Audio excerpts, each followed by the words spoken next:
Hey guys, it's your girl Shonna Etienne from Cultivate, Elevate, Activate, and I am here with my Black Panther review. Yes, baby, I'm in my Wakanda gear. I am so excited to share my review with you guys, but I must say, if you have not yet seen the movie, because I understand that my followers are from all over the world and you may not have seen the movie. And if that is the case, you might not want to watch my review because I am going to take you from the beginning of the movie to the end. So this will be a spoiler for you. For everybody else, I hope you really enjoy it. I can't wait for you guys to engage with me and let's get started. So we're going to go with the opening of the movie theater. Opening with the movie. Sorry, not the movie theater, but the movie. So the opening of the movie, you have these women warriors. And I just thought that was super funky, fresh, dope. I love the fact that the women were the leaders, the warriors, their strength, their beauty, everything was just perfect for me. And what I noticed is it's sort of symbolic when it relates to African-American women here in the US. Like, even though people don't like our strength and they don't admire or appreciate our skills and our leadership, but that's exactly who we are. So I just say to us Black women, we were just made that way. It's in our DNA. Be you. Don't ever change or be different. Now we want to talk about Nakia. That is T'Challa's ex-girlfriend. She was a spy, and she was on this mission to free people from their bondage, the African people from their bondage. She would leave Wakanda, and she would go into other African countries, other African territory, and she will break up human trafficking that was occurring. And what I noticed about that whole thing, if you really pay attention about what was going on, you see these women in Muslim attire. They had their hijabs on, they were covered, not from Wakanda, but the people that Nakia was going into the land to save. So I scratched my head and I said, wow, these people are in bondage that she is saving. These people are victims of trafficking and they are in Muslim garment.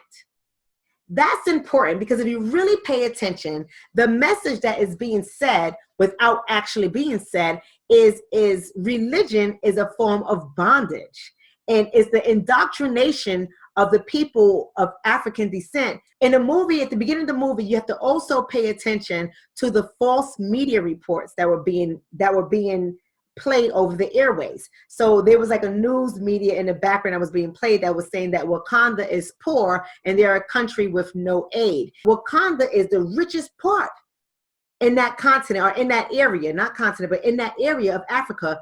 It was the richest country, the richest area, and they were technologically advanced. They had great engineering skills. It was awesome. But the media was putting out a false narrative about this country. And what happens today is the media is constantly putting out false narratives and false images about African people in the continent of Africa, as well as here in America. It's very important that we pay attention to that.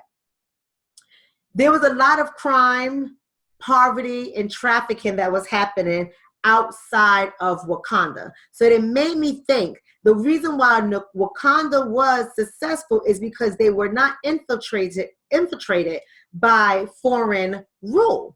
Whereas the places outside of Wakanda was subjected to foreign control and foreign rule. That's very important that we pay attention to that, because Wakanda was a nation that governed themselves. They employed their own people. They were their own scientists, their own doctors, their own engineers, their own lawyers, their own kings, their own queens, their own everything. They had no outside forces that was coming into Wakanda. Whereas the African nations outside of Wakanda, a lot of them were subjected to foreign rule. And where foreign rule was, there was poverty, crime, and trafficking. That is very important that we pay attention to, because Africa, the continent of Africa, rich in all its resources, is under foreign rule. And those people, not all, but many of the people on that continent of Africa, many of the Black people live in poverty. Not all, but many of them do. So that's really important that we pay attention to those subtle cues that are being said that many of us tend to forget because the movie was just so awesome. What I liked about the women warriors, and then we're going to move on to the next scene in the movie. The women warriors was so significant to me because what they did is they fought side by side with their men. The men weren't the only ones in power, leaving the women submissive. The women they were equal mates. They were helpmates. They were of equal power to the males in the country. And that was very, very important to put out there. It's very significant because what I left with that, being an African-American woman, what I left with that is the whole idea that if we want to gain true power and control in America, us Black men and Black women are going to have to fight together, not against each other, but we're going to have to fight others in a unified fashion. Let's go on to the next scene. The scene in the museum. That is a very important scene if you really think about it, because Killmonger, who is supposed to be the villain, but in my eyes, he wasn't the villain, and we'll get into that a little bit later, he actually was just aligned with the wrong people. Like he was associated with Claw, okay? We have to recognize that. And Claw was the guy with the fake hand that had the machine or the gun or whatever that force was that was coming out of his hand. He was a criminal. He stole things. He went into Wakanda and he stole their natural resource, which is vibranium. Now, here it is, Killmonger links up with Claw to do this heist in this museum to get their hands on one of the most important and valuable artifacts in this museum. What I noticed, the secret message that I want people to pay attention to in this scene is the criminals, for the most part, were the white guys. And they were organized. They were really organized. And to me, that's just symbolic of organized crime that has existed here in America under white people. So I said, why is it? Why is it? Are they portraying this for just the movie, or is this another subtle message that when white people get together to do their crime, they are completely organized? They had it down to the T, baby. Even from poisoning that white lady's coffee, they had it all the way down to the T. So what is the takeaway that we can take? Baby, we're going to get it together. We're going to be powerful at anything that we do. We got to be organized. Disorganization don't work. You can't show up late. You can't be disorganized, and everyone can't fight for power. Let's talk about T'Challa when he was made king. Now, the beauty of this whole thing was the rituals. The people, the way they was moving, their rituals, doing their dance, and they always in their African garb and attire, and they just going. I mean, I was watching it. I was just flowing. My God, I was like, yes, yes. I wanted to start moving as well. I just thought that was so beautiful how they organized that. And what that said to me is we are some rhythmic people. We have a lot of rhythm. We have a lot of soul. That is just in our DNA. And when I saw that and just moving, I saw other people in the movie too, just bopping their heads and moving because it was just so powerful. Job well done. But the rituals is what I want to talk about. The rituals mean everything. And so when people have their customs and their rituals and they don't lose it, it shows a face of unity and community. I just thought it was absolutely gorgeous, those rituals. I noticed that in that whole process of T'Challa becoming king, there is always one among us that's going to challenge us. See, everybody else rescinded their chance or their opportunity to fight T'Challa for the position of king, except one. Now, I can't get mad at Mboko. I cannot get mad at him. But when he first came up with all his dramatic scene to go ahead to compete for the chair, I said to myself, there is always one among us.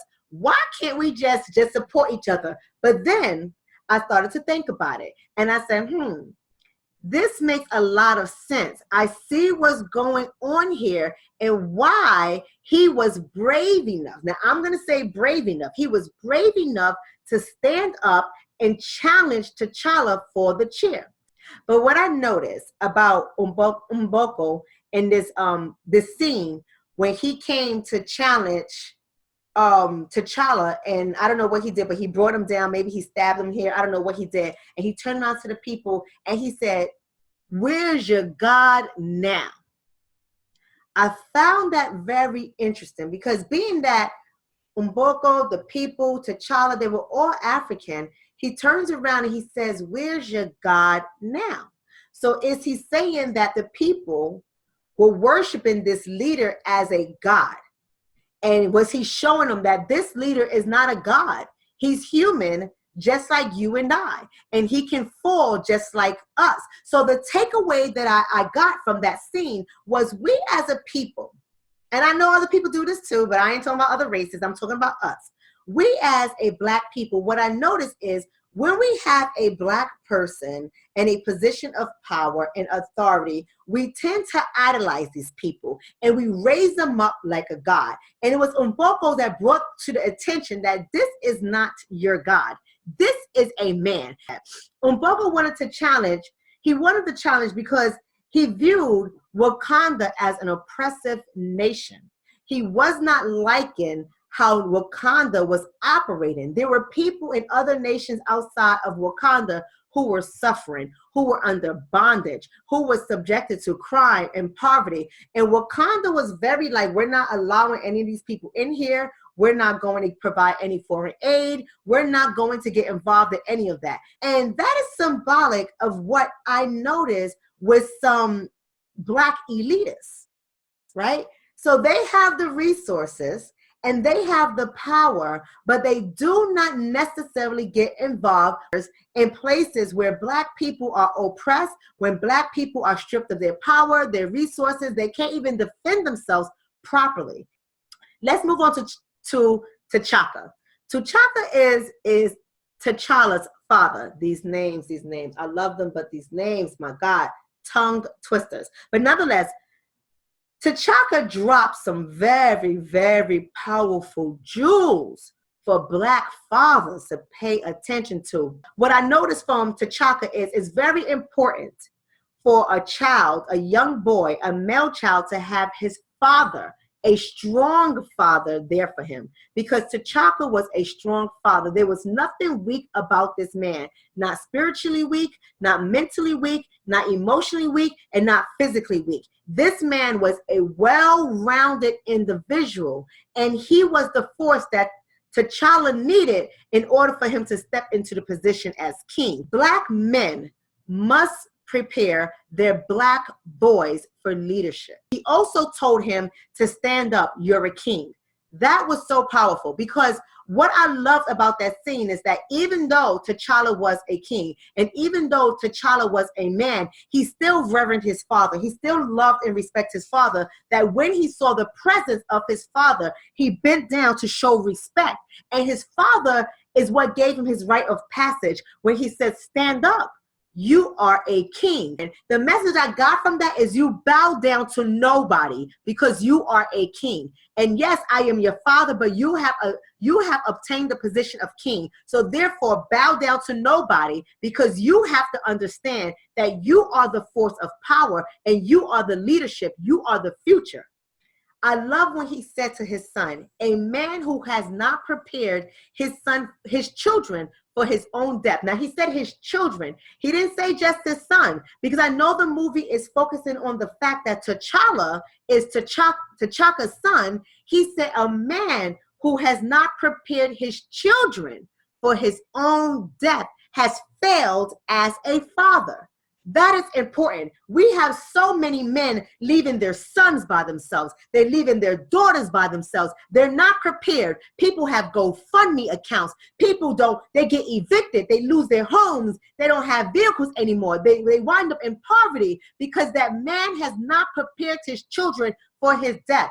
And here's some more gold nuggets I took that we can apply to those of us in leadership positions, and for those who want to be leaders, and for those who are not leaders, but they like to listen to leadership clues. I don't want to leave anybody out of it. But here's what you have to understand, what T'Chaka said that are gold nuggets for all of us leaders to apply to our lives, and for all of us parents who are leaders to their children to apply to their children's lives. You are going to struggle as a leader. You are going to struggle. It's not going to be easy. And you have to be prepared for the struggle. When I see my brothers and sisters giving up because the struggle has gotten too real and it has gotten too strong, I become so heartbroken and upset. Because when you are a leader, whether you are a parent, you are a leader of a program, a business, or organization, you're a leader in your community, you're a leader in your church. When you are a leader, there is going to be struggle. He also said to surround yourself with people you trust. Surround yourself with people you trust.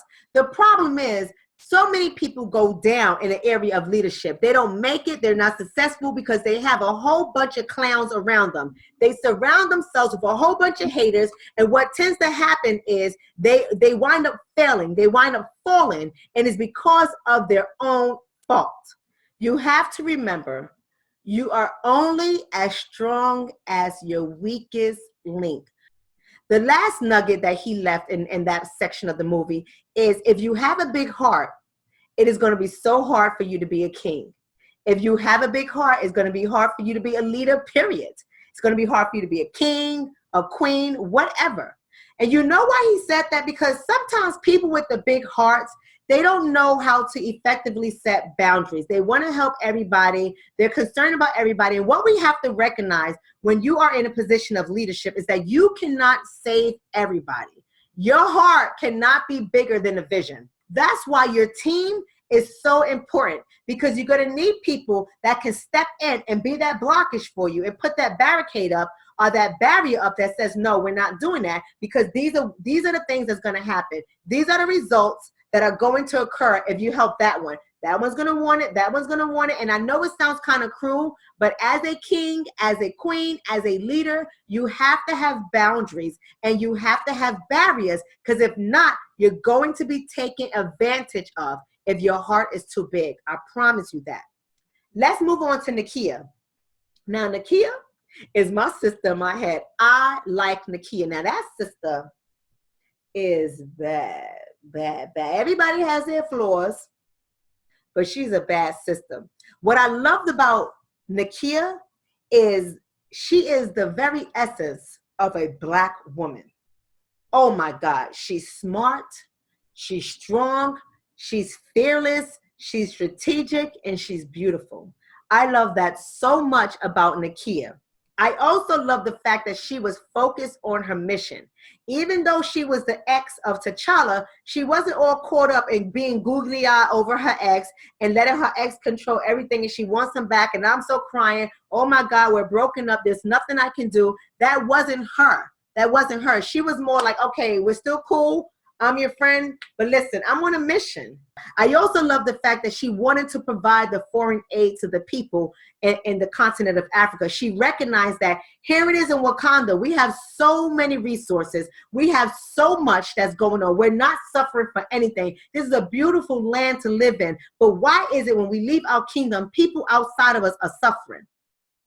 And she noticed that. And although she was among the Black elitists, that's what I'm going to call them because I'm relating it to this day and age, because you know the Black elitists, they will leave us all out there to starve and suffer. Yes, they would. I'm just saying. But she was one to notice this is not right.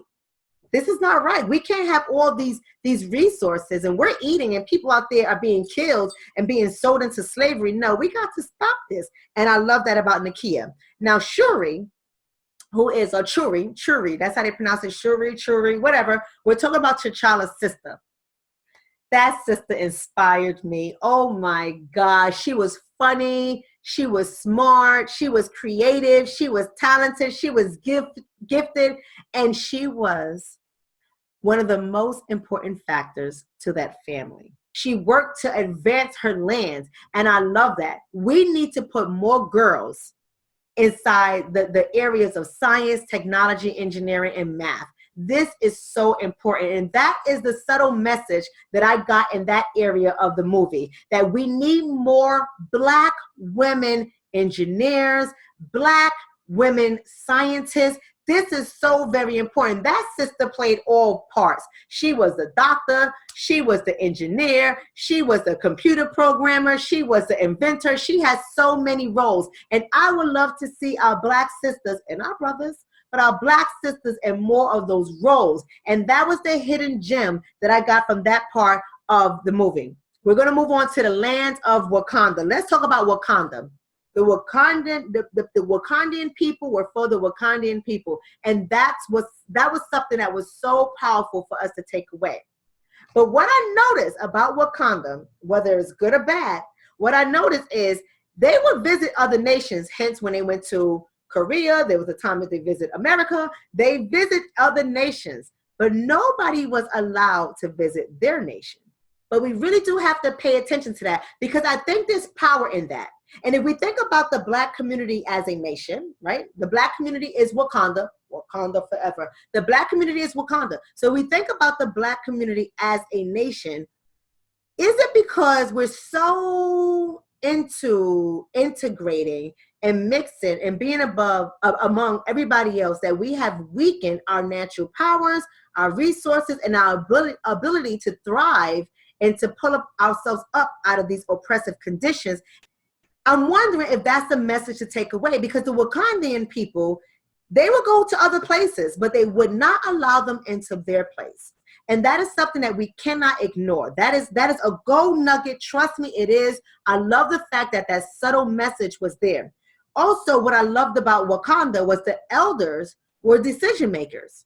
And they would meet around, not only were the young people there, but when they had their meeting among the leadership, the king, the queen, and whatever the case is, when they had their meetings among the leadership, the elders were a part of that. So the hidden gem that I noticed is we as the Black community need to do a better job at inviting our elders in and taking their knowledge and their wisdom and be able to consider it among all our decisions that we make. That is so powerful. They didn't just go and say, let's hold hands and pray about it and hope something happened. They made it happen, and they utilized their elders in order to make it happen as well. That's powerful. And we as a people, we have to stop ignoring our elders, because not all, y'all already know I talked about this in a few of my videos, but a lot of them are wise, and there's information that they have that we ought to consider in our mission toward liberation, freedom, and economic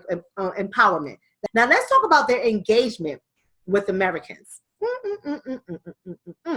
I also saw how they pointed out, how they depicted the microaggressions that we saw with the CIA agent. And when I was just watching his interaction with T'Challa, I was saying to myself, why is it all the time white American men in power feel like they can exert their control and their power over everything? You are talking to a king.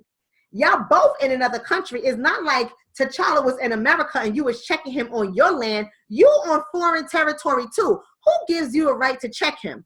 But that was the hidden message. That was the hidden message that these white men in power, they want to check everybody. They want to rule every place that they go. How are you in Korea and still telling T'Challa what he is and is not going to do? I just didn't understand that. But that, my friend, was a hidden message. Not only did the CIA agent maintain this power, but let's go on to Claw. Now, Claw, to me, he was the villain. Now, Claw comes into this establishment in Korea.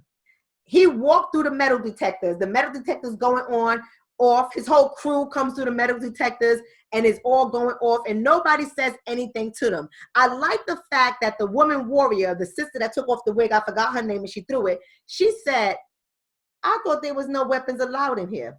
Or maybe Nakia said that, but somebody made that comment, because they just walked in. And that just said to me right there, no matter where these white people go, they have power and connection. And let a Black person go into a store, they're going to follow us around, scrutinize us, check our bags, accuse us for stealing, hold us in the cell for 10 hours, 24 hours, 6 years. They're going to hold us forever and then release us when they realize that we ain't do nothing.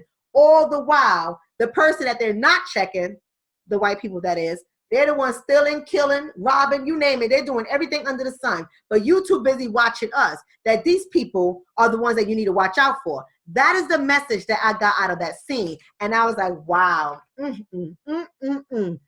Now, another thing I noticed about Claw's engagement in that scene when he was using that claw to shoot people down, I said, wow, ain't that something?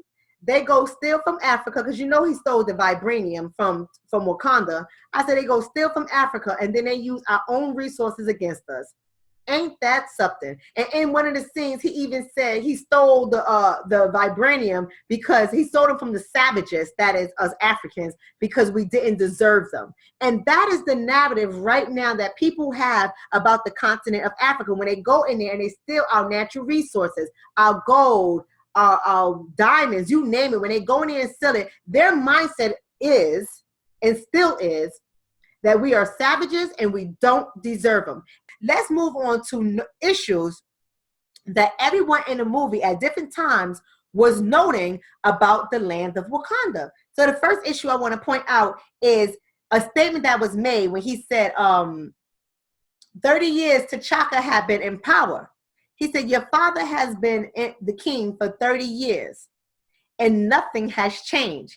And he was basically saying that here it is, your father has been in position, our people are still suffering. We are not our people in Wakanda, but our African people are still suffering. Nothing has changed. For 30 years, this man was in power. And here you come. I thought you was going to be different.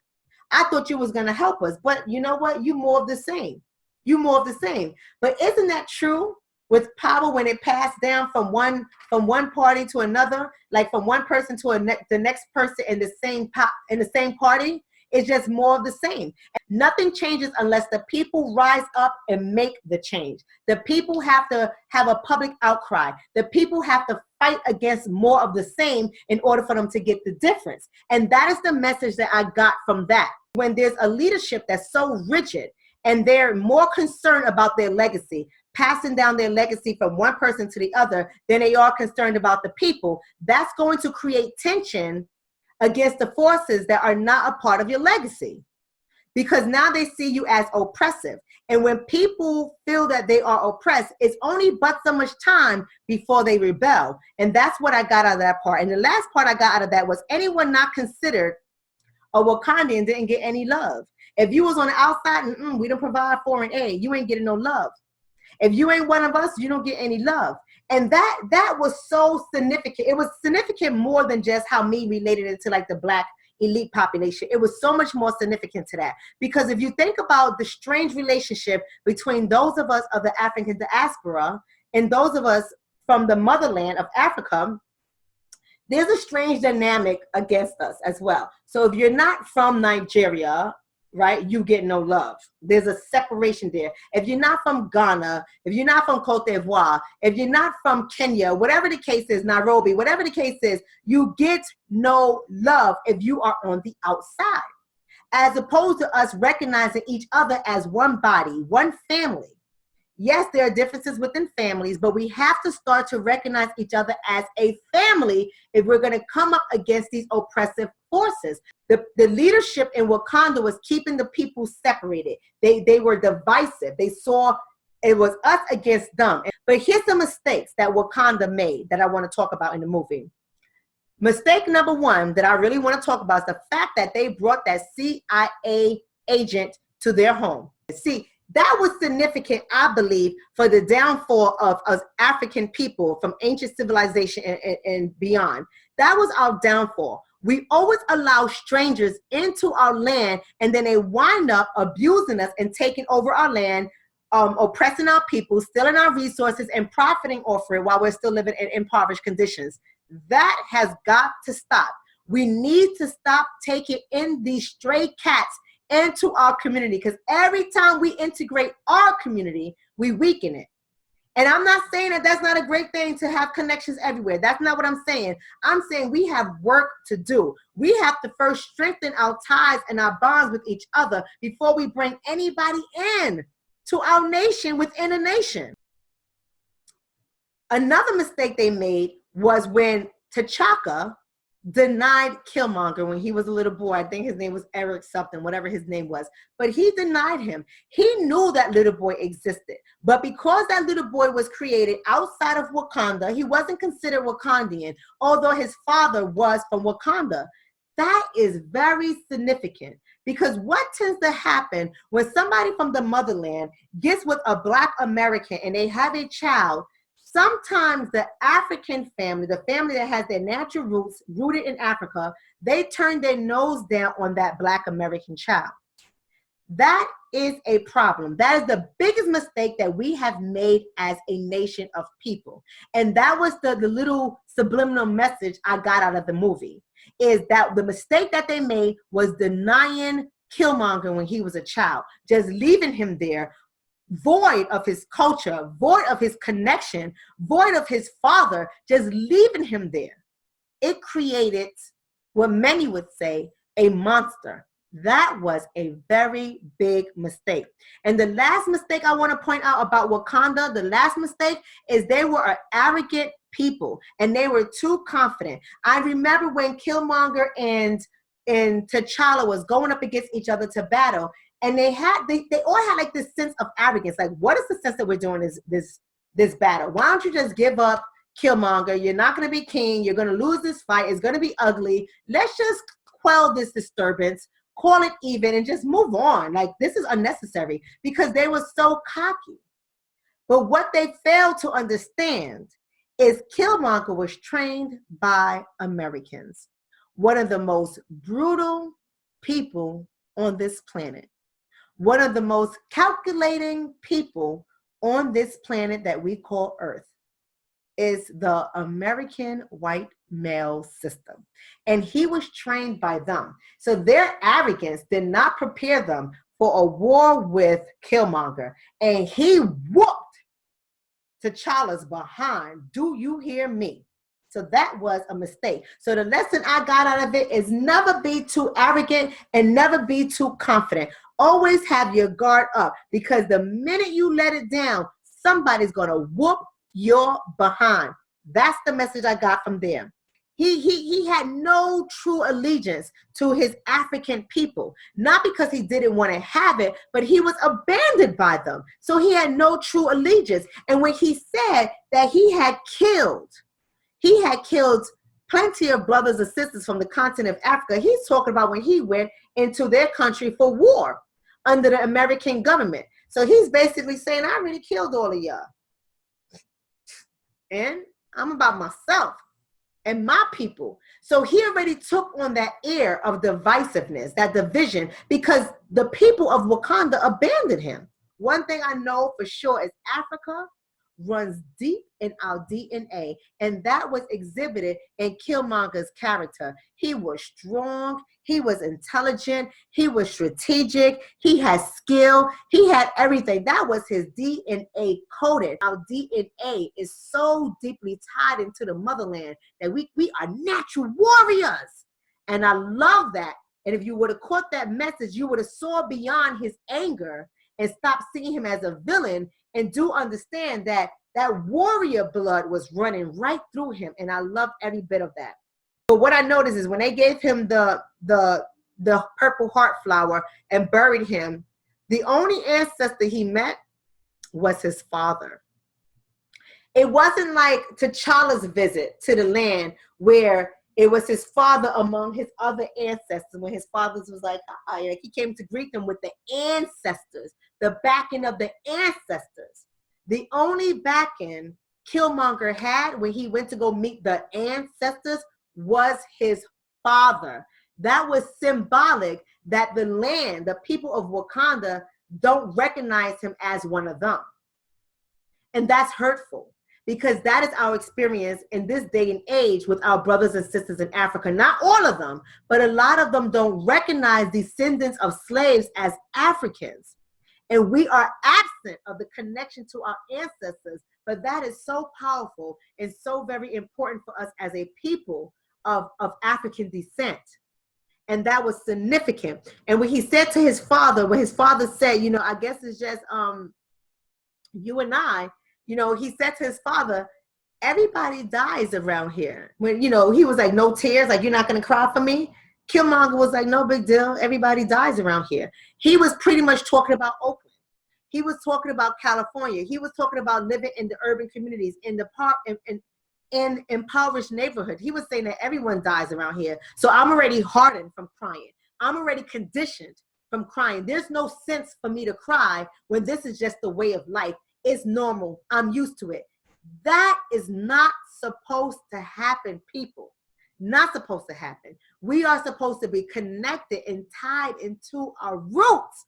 And that hurt my heart so bad when he said that, you know, everyone dies around here. He also said we're both abandoned here, right? You abandoned dad because you chose me as your child, because you had a child with my mom that was not from Wakanda. I am not from Wakanda, and therefore they abandoned you too. They didn't care about you too because you stepped out of your race. You stepped out of your culture, your tradition, away from your people. So we're both abandoned here. Powerful message. Think about that. He also said, when his father said, like, you know, they can't find us or something like that, he was like, lost. Maybe it's your home that's lost. That's why they can't find us. He's basically saying your people over in Wakanda, their head is so screwed up. They got their heads so far up their behinds because they think they're better than us here in America that they won't come to save us. They're the people who are lost. They're the people who are doing wrong. They're the people who are off. But there's lessons that we can learn from Killmonger before we start to criticize him. For one, you know, like he said, Black people never had fighting power nor resources. That is so true. He's not talking about Black people in Africa, the continent of Africa. He's speaking about here in America. He's saying Black Americans never had fighting power nor resources. That's such a true statement. Subliminal message number one. Subliminal message number two. He says he knows how colonizers think, and he's going to use their own strategy against them. That is what we have to understand. Colonizers understand that so well. They know that they studied the land and they study the people before they make the moves. The problem is with many of us Black folk are African, those of African descent, descendants of slaves, we do not study other people as we should.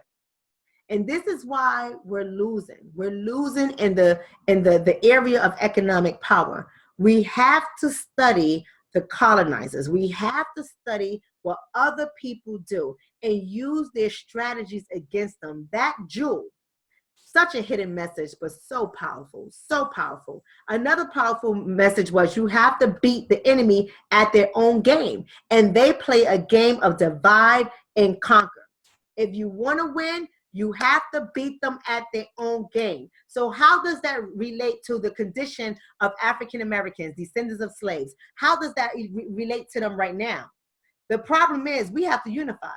We have to unify, and then we have to separate from them. We have to separate from them because that's how that divide and conquer tactic works. As long as we remain under mental control of our colonizers, we're never going to beat them. We're never going to become a force that is worthy of respect, you know, that can command and demand respect. Umbonko, we cannot forget him because he was another one of my favorite characters on there. He noticed that Wakanda had unpleasant ways. They were more concerned about their own supremacy, their own legacy than they were with helping other people. Very important that we discuss that. He also noticed that T'Challa was the first king to visit his part of the land, his nation. He was the first king to visit, and he was mad about that. He was angry. So 30 years T'Challa's father had been in power. He never came outside of Wakanda to visit the other people of Africa, but he was doing business with other worlds. He was going out to other worlds. He was at a UNO meeting or something like that. That's very significant. And oftentimes, I feel that the hidden message there is we turn our noses against each other, but we praise other people. That is very significant. We can't ignore that message there. Why was T'Challa the first king that had visited the land in which Umboko ruled? Why? Why? Something for us to think about. But with all of this being said and done, the relationship going toward the end of the movie between Umboko and T'Challa, that conversation, that interaction, what it did was it helped to open up T'Challa's eyes to the Black people's needs, not only in America, but in his own lands on the continent of Africa. He started to open up his eyes and notice that these people need me. And I love the fact that he woke up and he took initiative. He took initiative to say, I am going to make a difference. The message that I got from that is, if we are going to free our people from oppression, it has to be us to do it. We cannot depend on anybody else to do it. Not the white man, not the Asian man, it doesn't matter. Not the Indian man, damn sure not the Arab. We have to do this for ourselves. And that is what I got from there. So much so that I love the fact that he bought not only the building that his uncle died in, but the building next door to it, and the building other than, he said, we're going to start this community center. Not only was he expanding outside of Wakanda to help the other people on the continent of Africa, but he also went into America to help other Black people. I just thought the movie has so many jewels and so many subliminal messages. It was a powerful, powerful movie. If you have not seen it, you ought to see it. And I hope this review was accurate and that it helped people a lot. Have a blessed day, everyone, and I will speak to you guys soon.